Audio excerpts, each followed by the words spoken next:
Good morning. हम लोग अपना टॉपिक डिस्कस कर रहे हैं सेट्स का +1 का पहला दिन। हम बात करते हैं कि हम क्या क्या बातें कर चुके हैं और क्या क्या बातें नहीं कर चुके हैं। आज से पहले जिन लेक्चर में हम कुछ बातें रीड कर चुके हैं, एक बार हल्की सी रिकॉलिंग करते हैं, फिर हम आगे स्टार्ट करते हैं। हमने बात की कि हम टॉपिक स्टार्ट कर रहे हैं आपका सेट्स। अगर हम सेट्स की बात करते हैं तो सबसे पहले हमने बात की थी well defined collection of object. A well defined collection of object is said to be set. इसमें दो वर्ड बड़े मेन थे और इन दोनों वर्ड को हम बहुत डिटेल से बात कर चुके हैं, एक वेल डिफाइंड और एक कलेक्शंस। जनरली हम पहली बात कर चुके हैं कि अगर मुझे सेट को डिनोट करना हो तो मैं हमेशा capital letters A B C से सेट को डिनोट करता हूं। दूसरी बात कही, यदि मुझे इसके एलिमेंट्स को डिनोट करना हो तो मुझे जनरली स्मॉल लेटर से मैं इसके एलिमेंट्स को डिनोट करता होता। पहली बात, यदि मुझे सेट को डिनोट करना तो कैपिटल लेटर से डिनोट करते हैं, और यदि मुझे इसके एलिमेंट्स को डिनोट करता तो मोस्टली मैं स्मॉल लेटर से डिनोट करता। तीसरी बात हमने बात की थी कि इसके लिए फिक्स है कि हम मोस्टली कर्ली ब्रैकेट्स यूज करते हैं। अगर इसके एलिमेंट्स को मुझे कहीं पर एस्टेब्लिश करना तो हमेशा कर्ली ब्रैकेट्स के अंदर ही रखा जाता है। कभी भी मैं ये ब्रैकेट्स और ये ब्रैकेट्स यूज नहीं करता, जनरली कर्ली ब्रैकेट्स को ही यूज करता। तीसरी बात। चौथी बात मैंने ये कही कि use commas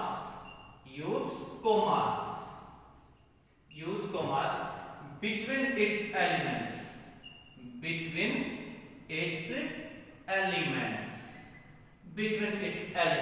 use commas between its elements के बीच में हमेशा कोमा यूज किया जाता है। थर्ड और फोर्थ, अगर हम फिफ्थ की बात करें तो हमने कहा कि repetitions, avoid repetition.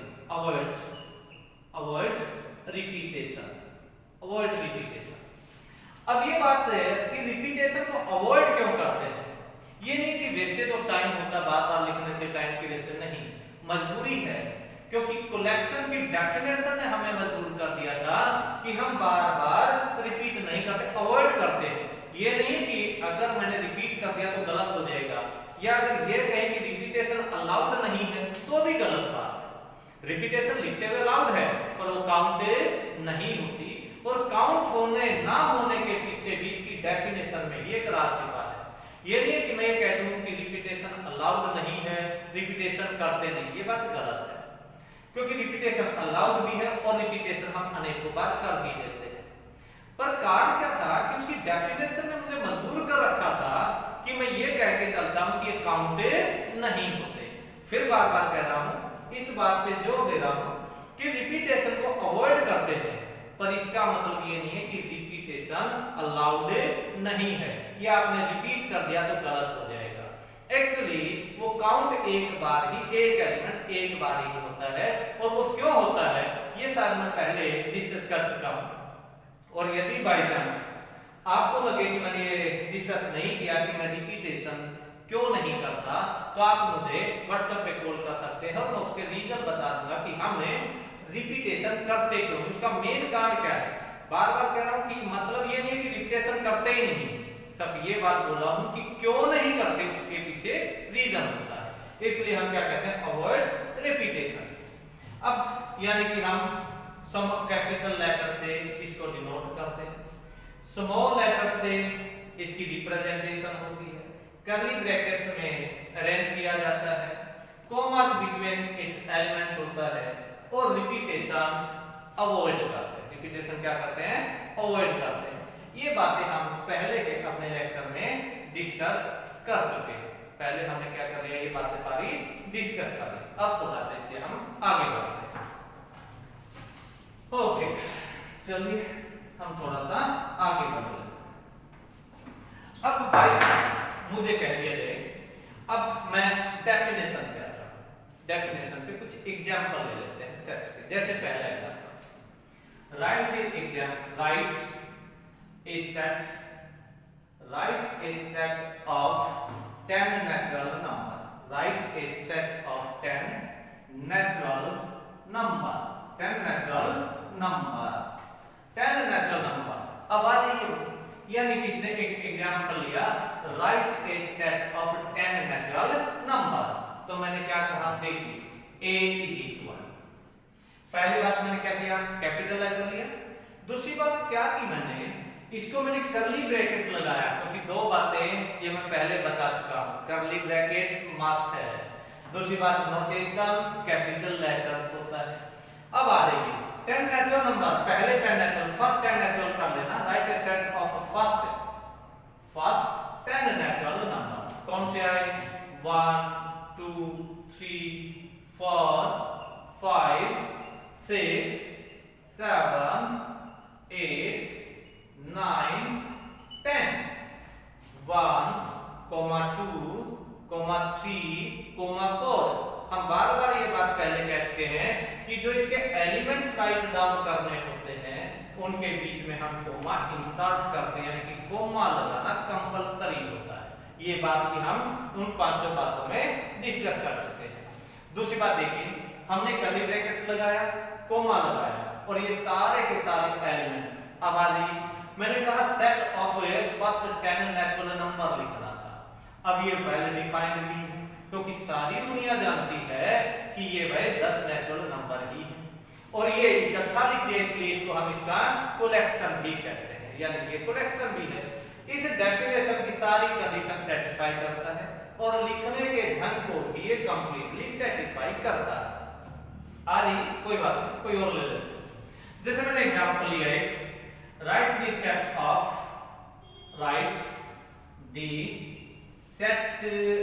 Of Indian 3 Indian cricketer player, 3 Indian cricket player,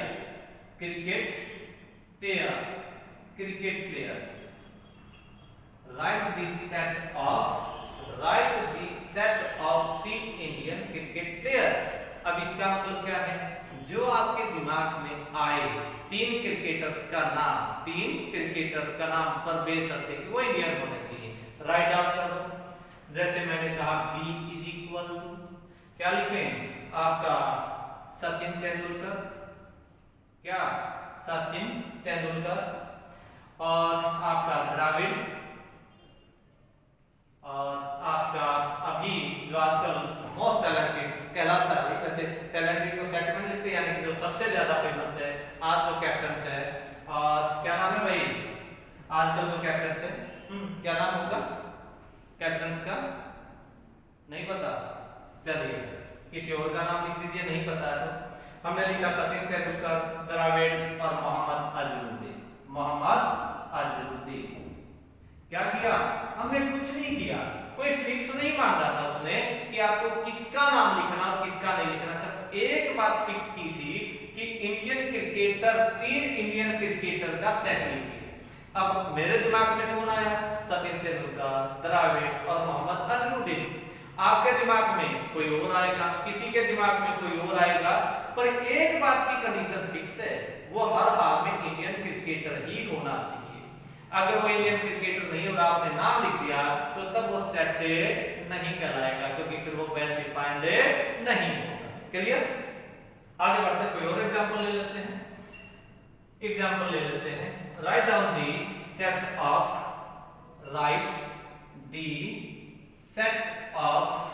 3 Indian reverse, 3 Indian reverse, ठीक है भाई। Right the set of 3 Indian reverse. एक और सेट ले लेते हैं। देखिए हमने डिनोट किया कैपिटल लेटर से, क्या लिखा भाई, गंगा, यमुना, और तीसरा नाम क्या लिखते हैं, चलिए सरस्वती दिमाग में आ रहा है, सरस्वती। ये हमने क्या लिखा, नाम लिखा सरस्वती। क्या लिखा, सिर्फ जस्ट हमने क्या कहा, उसने हमसे क्या मांगा था, right the set of 3 Indian reverse.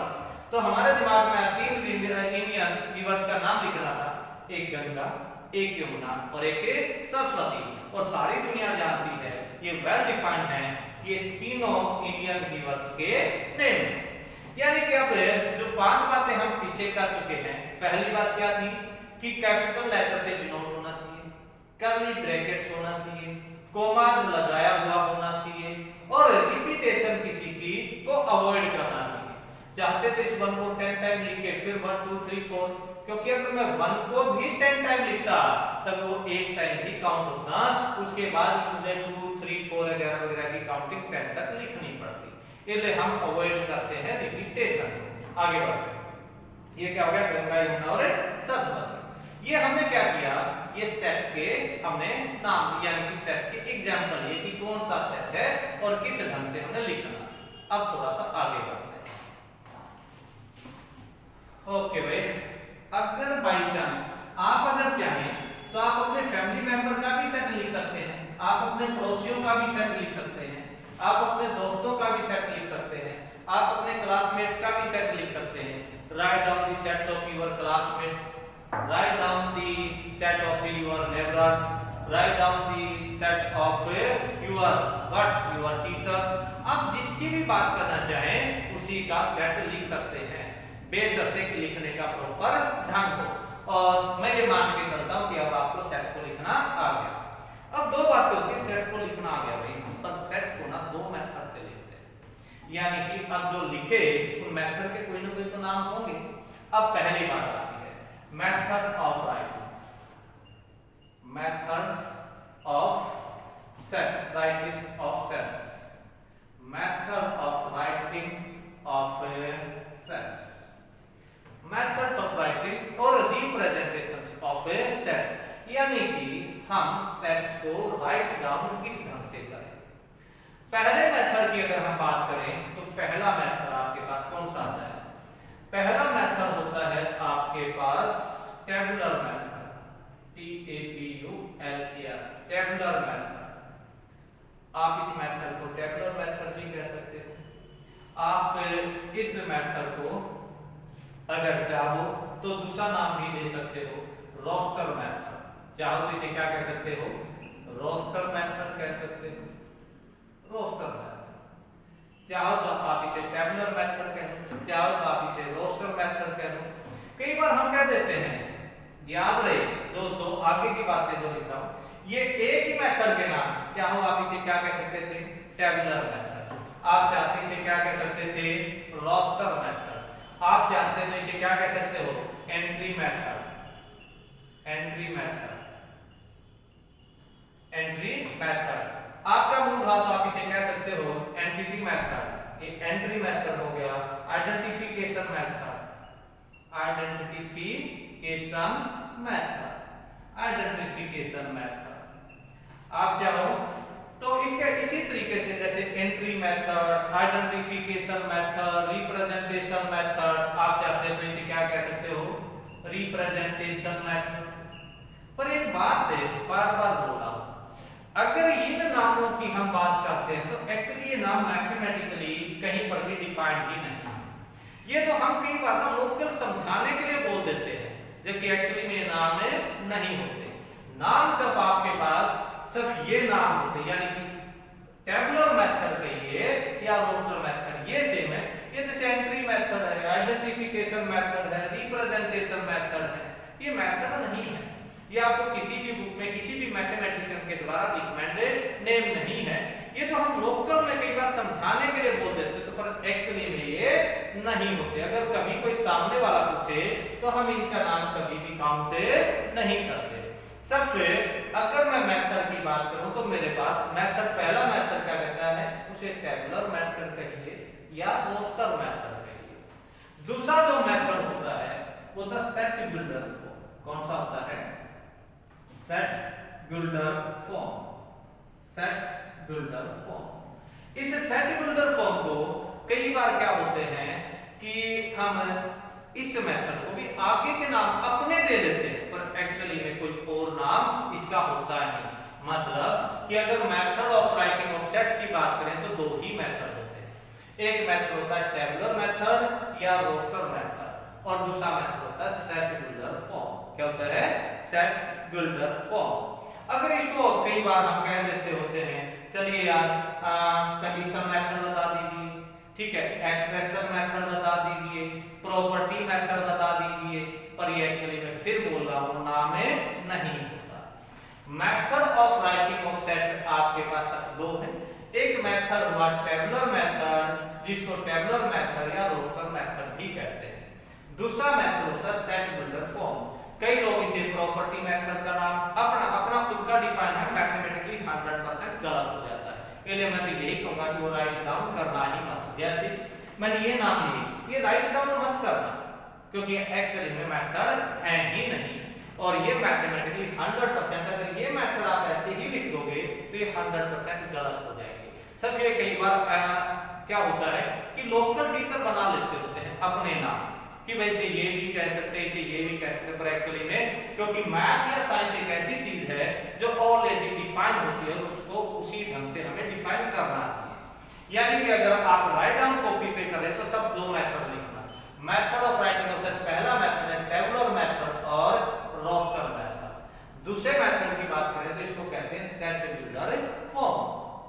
अगर इसे कोई property method, expression method, representation method, ठीक है, ये सब कॉल करता तो 100% क्या हो जाएगा? गलत हो जाएगा, इसलिए इसे राइट डाउन मत कर। क्लियर? अब हम आगे बढ़ते हैं। बारी आती है कि अगर मेरे पास दो मेथड है तो फिर दोनों मेथड में डिफरेंस क्या है? मैं दो ढंग से लिखे, दो मेथड है, एक ही चीज को लिख रहे हैं और दो ढंग से लिख रहे हैं, तो फिर दोनों ढंग में लिखने का कोई ना कोई तो डिफरेंस पक्का होगा। अब वो डिफरेंस समझ लेते हैं। पहले हम बात करते हैं टेबुलर मेथड और रोस्टर मेथड। कौन सा मेथड था? टेबुलर मेथड और roster method. Method of writing में क्या था? पहला मेथड था रोस्टर मेथड, रोस्टर मेथड और tabular method, tabular method. Roster method और टेबुलर मेथड में क्या कहता है? अब एग्जांपल देखिए, कि एग्जांपल के थ्रू समझाते हैं। ये कहता है write down the set of even prime number या set of three natural number. Write down the set of 3 natural number. तो आपने क्या लिखा? आंसर आया a इज इक्वल टू, देखिए 3 नेचुरल नंबर लिखने थे ना, मैंने ये लिखा 1 2 3। ये जिस मेथड से लिखा उस मेथड को हम रोस्टर मेथड या टेबुलर मेथड कहते हैं, क्योंकि सारी बातें मुझे टेबल करनी होती है। अगर मुझे कोई ये कह दे कि इंडियन प्राइम मिनिस्टर का सेट लिखो, तो मुझे नेहरू से स्टार्ट करके मोदी तक के टोटली नाम लिख के बताने पड़ेंगे, और उसे मैं कहूंगा टेबुलर मेथड और रोस्टर मेथड। जैसे मुझे कहते, दूसरा एग्जांपल ले लेते हैं। पहला मे भी समझ में आ गया होगा, और नहीं गया तो कोई बात नहीं। अगर कोई चीज समझ में आए तो ज्यादा टेंशन लेने की जरूरत नहीं है, क्योंकि हर चीज बार बार होनी है, इसलिए अपने आप समझ में आ जाएगी। मैंने दूसरा एग्जांपल लिया, हम एक दूसरा एग्जांपल ले लेते हैं। Write down the set of, write down the set of even या 10 even natural number, यानी कि 10 इवन नेचुरल नंबर का सेट लिखिए। एक बात बताइए जरा, 10 इवन नेचुरल नंबर कौन से होते हैं? 2 4 6 8 10 इसी टाइप के होते हैं ना। यानी कि क्या लिखा मैंने? b is equal to 2 4 6 8 10। अब टू काउंटिंग कहां तक जाएगी? टोटल 10 में 20 तक। ये सारे के सारे राइट डाउन मैंने जो कर दिए, इस ढंग से लिखने का मेथड मेरे पास क्या कहलाता है? रोस्टर मेथड और टेबुलर मेथड कहलाता है। इसे कई बार एलिमेंट मेथड भी कह देते हैं, आइडेंटिटी मेथड भी कह देते हैं, पर एक्चुअली फिर बोल रहा हूं वो मेथड किसी भी बुक में रिकमेंड नहीं है, इसलिए उनका नाम राइट डाउन मत करना।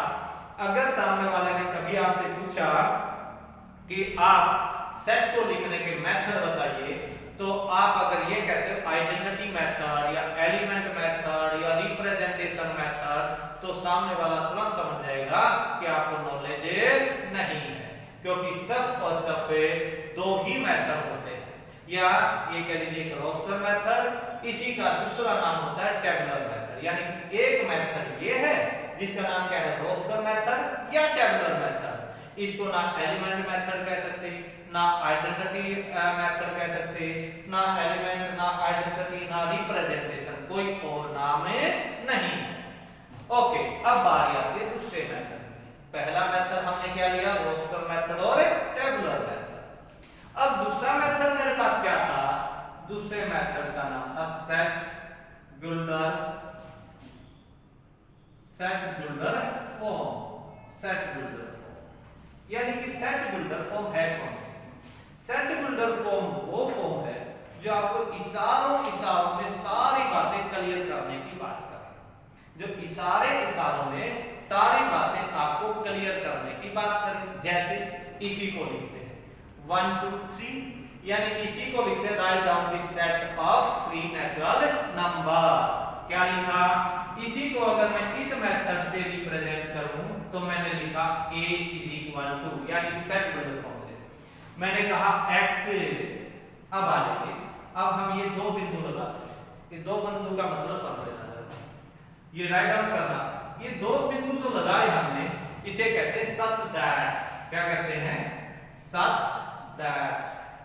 कई बार हम ये डंडा भी ऐसे सीधा डंडा भी लगा देते होते हैं, इसका मतलब भी यही है सच दैट, कि ऐसा।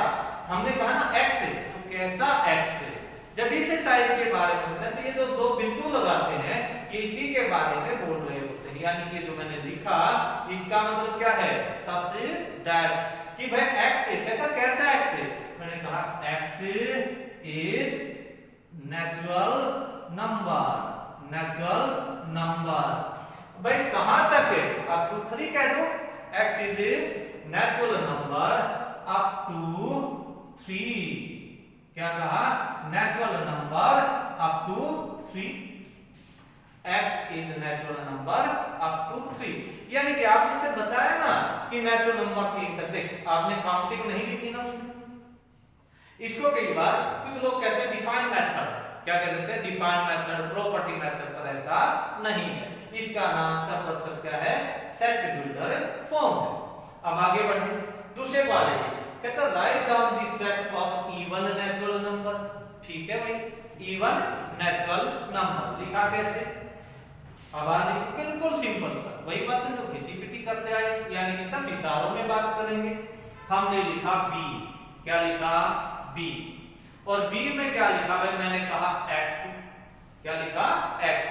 ये दो बिंदु से, इसका मतलब क्या है, सच दैट, लगाना मत भूलना, सच दैट। कैसा सच दैट है, x इज इवन है, x is even number between 2 and 20, 2 less than x less than 20। दोबारा समझिए, मैंने कहा इशारा बताना था, मैंने कहा x, कहता है कैसा x, कहा x, कहता है कैसा x, तो बता लीजिए ना, x तो इवन नंबर था, तो हमने कहा x is even number, x is even number. पर एक दिक्कत रहेगी, दिक्कत ये रहेगी कि ये भी तो बताना था कहां से लेके कहां तक। हम बता सकते हैं x less than 2 less than 20। हो गया, चलिए, नहीं समझ में आया कोई दिक्कत नहीं, और ले लेते हैं। ठीक है, अभी रुकते हैं, टेंशन मत लेना, क्योंकि ये सबसे इंपॉर्टेंट, ये समझना बहुत इंपॉर्टेंट है। जैसे आ जाइए, और एग्जांपल मुझसे कहा कि write down the set question, write the question, देखिए, write the set of Indian prime minister, Indian prime minister, write the set of Indian prime minister in roster method set builder form. किसमें लिखूं? Set builder form में। कहता write the set of Indian prime minister set builder form. अपने को कुछ नहीं गाना, simple सी बात। लिखने का तरीका क्या? A इज इक्वल टू, मैंने कहा x। कैसा x? कहता x is prime minister of India. बस फालतू कुछ लिखने की जरूरत ही नहीं, यानी कि डिफाइन कर दिया ना क्या, x के बारे में बता दिया। कैसा x है? x is prime minister of India. जैसे मान लो एक और एग्जांपल ले लेते हैं, जैसे क्या कहे, write the set of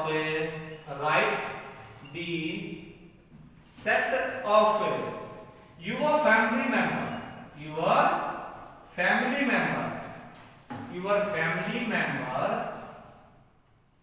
bye set builder form, by या इन सेट बिल्डर फॉर्म। किसमें लिखना है? सेट बिल्डर फॉर्म में। वही बात है, मैंने कुछ नहीं लिखा, इशारों में सारी बातें कह दी। क्या कह दी? मैंने कहा a is equal to x। कहता कैसा x? ये सच दैट x कैसा x था? x है भाई मेरे फैमिली का मेंबर, यानी कि x is the name of my family member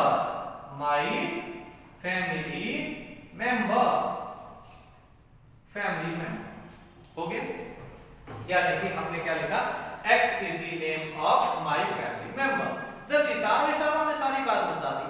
जब इशारों में बताना होता है तो उसे हम कहते हैं, क्या नाम लिया उसका? Set builder form. क्या लिखा? Set builder form. और जब जिस बात पे आपको रोना आ जाए, यानी कि आपको रुला दे, उसे कहते हैं रोस्टर मेथड। और रोना कब आएगा? जब आपको बहुत ज्यादा डिटेल में सब कुछ लिखना पड़ जाएगा। जैसे मुझे कह दिया इंडियन प्राइम मिनिस्टर का नेम रोस्टर मेथड से लिख के बताइए। अब अगर भाई रोस्टर मेथड से लिखना है तो नेहरू से शुरू करके मोदी तक सारे के सारे नेम लिख के बताने पड़ेंगे। एक तो मैंने सिर्फ सिंपल सी क्या कहा, x is prime minister of India. मजा आया कि नहीं आया? पक्का आया। एक मुझे क्या करना पड़ता मजबूरी में, पहले नेहरू लिखना पड़ता, उसके बाद दूसरा प्रधानमंत्री शायद मोरारजी देसाई जी बने, वो लिखने पड़ते, फिर उसके बाद गुलजारीलाल नंदा की डेथ के बाद भी बने। ठीक है, क्योंकि गुलजारीलाल नंदा शायद आप लोगों को काफी को नेम का पता भी नहीं होगा कि वो प्राइम मिनिस्टर ऑफ इंडिया 2 से 3 बार बने, अप्रोक्सीमेटली मेरी याद के अकॉर्डिंग शायद मिनिमम 3 बार बने, तो वो भी लिखना पड़ेगा।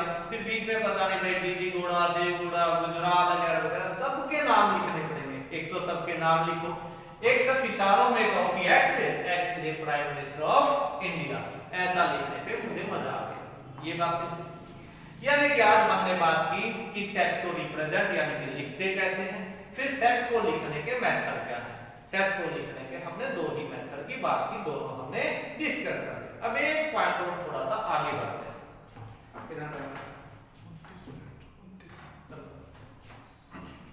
अब एक छोटी सी बात और लेंगे। अब ये बात था, बार बार एक बात कह रहा हूं, इनको आप फेयर कॉपी पे, हर बात को फेयर कॉपी पे नोट कीजिए और उसको बार बार रिवाइज कीजिए ताकि ये सारी बातें याद हो जाएं। कोमा लगाना है, रिप्रेजेंटेशन करनी है, ये सारी बातें बार बार करनी पड़ेंगी, आपको याद रखनी पड़ेगी। अब मेरे पास क्या रहता है कि एलिमेंट्स के बारे में कोई साइन भी लगाते कि नहीं लगाते। जैसे बाय चांस मैंने लिखा एक सेट ए, मुझे कहा 1 2 3 4 5, ये मेरे पास एक सेट है। अब इस सेट में जो ये अंदर पड़े इनको हम इसका क्या कहते हैं? एलिमेंट्स कहते हैं। अगर मुझे सेट में किसी एलिमेंट से किसी सेट का कोई एलिमेंट्स है कि नहीं है ये बताना हो तो बताते कैसे? अब जैसे ध्यान से देखो, 1 इस ए सेट में है ना, तो मैं लिखूंगा 1 बिलोंग्स टू ए। इस साइन को कहते हैं, याद रखना, BELONGS, बिलोंग्स टू। ये साइन लगता है belongs to, 1 belongs to a. जैसे मैं कहूं 2 belongs to a, 3 belongs to a, 4 belongs to A, 5 belongs to A, ये सारे के सारे इसमें है, इसके एलिमेंट है, तो मैंने कहा belongs to that। पर यदि बाय चांस मुझे कह दे 6 के बारे में साइन लगा, तो मैं क्या कहूंगा 6 इसमें है नहीं, तो मैं क्या लिखूंगा 6 does not belongs to A। इस साइन को जो बीच में से काट देते हैं तो इसका मतलब होता है does not belongs to, does not belongs to A। हम कहेंगे ये A से belongs नहीं करता।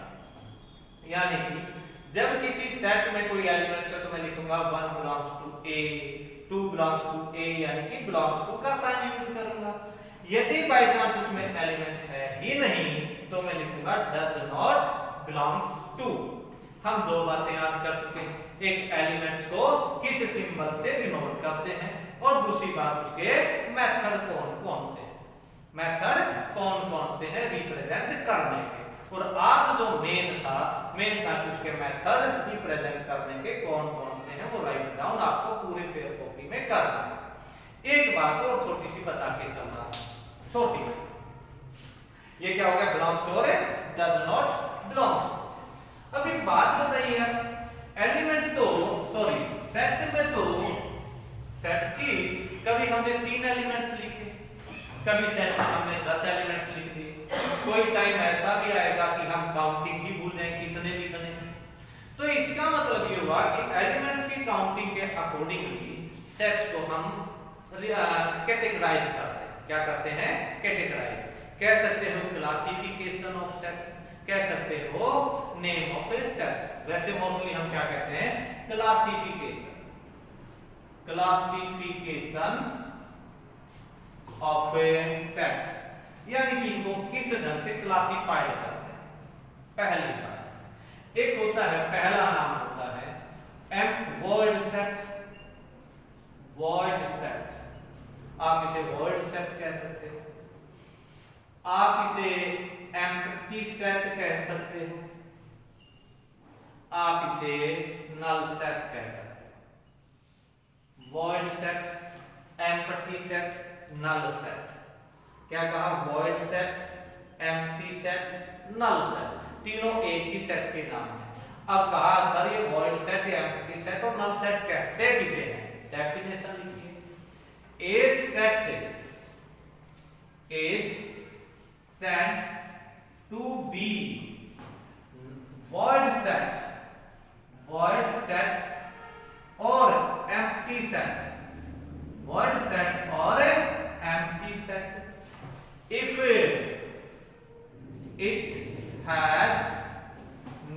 it has number of elements 0 or if it has no elements, if it has no elements मतलब जिसमें कोई एलिमेंट्स ही ना, जिस सेट में कोई एलिमेंट्स ही ना।